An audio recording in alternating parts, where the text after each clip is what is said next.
How to apply for a Bank of America credit card online.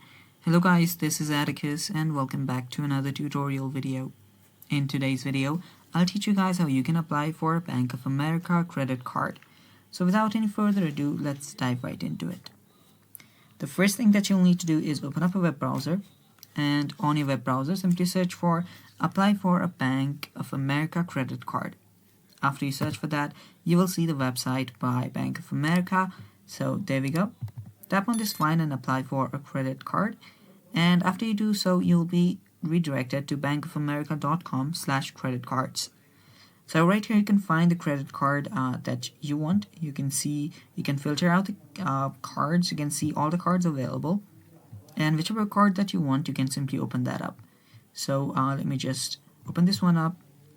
Check out the features of each and every card. And finally tap on apply now.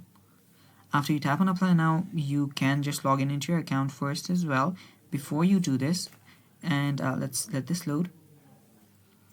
And yeah, you will need to have your informations ready so you can apply for it. So there you can see now you will need to fill out this form.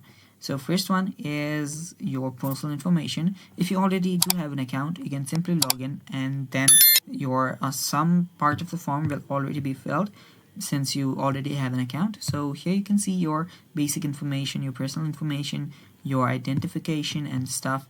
And if you keep on going, you will find the contacts, you'll find the employment, and finally you can finish it. And then finally you can finish it up. And that's how simple it is. Thanks for watching. Stay tuned for more, and bye bye. Take care.